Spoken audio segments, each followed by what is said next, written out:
So next category ಬಂದು sports bike.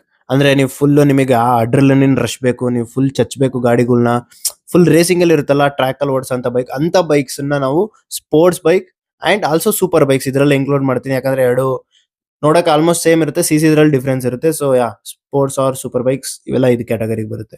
So next bike category ಬಂದು cruiser bike ಅಂತ. So basically ಇದರಲ್ಲಿ ಅಂದ್ರೆ ನೀವು ನೋಡಿದ ತಕ್ಷಣ ಗೊತ್ತಾಗುತ್ತೆ, ಇದ್ರ ಸೀಟ್ ಹೈಟ್ ಇರುತ್ತಲ್ಲ ತುಂಬಾ ಕಮ್ಮಿ ಇರುತ್ತೆ.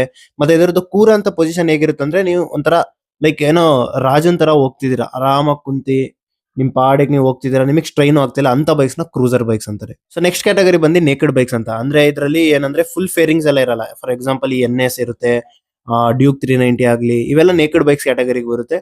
ಸೊ ಇದನ್ನ ಬೇಸಿಕಲಿ ಏನಂದ್ರೆ ಇದು ಸ್ಪೋರ್ಟ್ಸ್ ತರನೇ ಇರುತ್ತೆ, ಬಟ್ ಇದ್ರದ್ದು ಡಿಸೈನ್ ಇರುತ್ತಲ್ಲ ಅದು ಲೈಕ್ ರೇಸಿಂಗ್ ಬೈಕ್ಸ್ ತರ ಎಲ್ಲ ಪ್ರಾಪರ್ ಆಗಿ, ಬಟ್ ಅದ್ರ ಪವರ್ ಎಲ್ಲ ಸೇಮ್ ಇದ್ದೇ ಇರುತ್ತೆ. ನೆಕ್ಸ್ಟ್ ಕ್ಯಾಟಗರಿ ಬಂದು ಸ್ಕೂಟರ್ಸ್ ಮತ್ತೆ ಸ್ಕೂಟರ್ಸ್ ಅಂದ್ರೆ ಎಲೆಕ್ಟ್ರಿಕ್ ಸ್ಕೂಟರ್ಸ್ ಇವೆಲ್ಲ.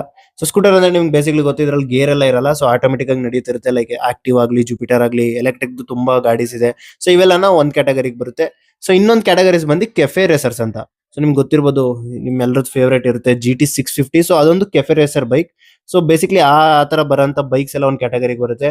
ಅದ್ರ ಜೊತೆಗೆ ಇನ್ನ ಯಾವ್ದು ಬೈಕ್ ಆಡ್ ಆಗುತ್ತೆ ಅಂದ್ರೆ ಟ್ರಕ್ಸ್ಟನ್ 400 ಅಂತ ನೀವು ಕೇಳಿರ್ಬೋದು, ಆ ಬೈಕ್ ಆಡ್ ಆಗುತ್ತೆ. ಮತ್ತೆ ವಿಪ್ಟೇಲಿಯನ್ ಅಂತ ಒಂದು ಯಾವ್ದೋ ಬೈಕ್ ಇದೆ, ಅಕ್ಸ್ವರ್ನ ಅದು. ಸೊ ಆ ಬೈಕುನು ಕೂಡ ಈ ಕೆಫೆ ರೇಸರ್ ಕ್ಯಾಟಗರಿಗೆ ಬರುತ್ತೆ. ಇಲ್ಲಿವರೆಗೂ ನೀವು ಬೈಕ್ ಅಲ್ಲಿ ಎಷ್ಟು ಕ್ಯಾಟಗರಿ ಇದೆ ಅಂತ ತಿಳ್ಕೊಂಡಿದ್ದೀರಾ. ಸೊ ನೆಕ್ಸ್ಟ್ ವಿಡಿಯೋದಲ್ಲಿ ಒಂದೊಂದು ಕ್ಯಾಟಗರಿ ಆದ ಬೈಕ್ಸ್ ಯಾರ್ಯಾರಿಗೆ ಸೂಟ್ ಆಗುತ್ತೆ ಅಂತ ನಾನು ಹೇಳೋ ಸ್ಟಾರ್ಟ್ ಮಾಡ್ತೀನಿ. ಸೊ ಫಾಲೋ ಮಾಡ್ಕೊಳ್ಳಿ. Stay tuned for more updates.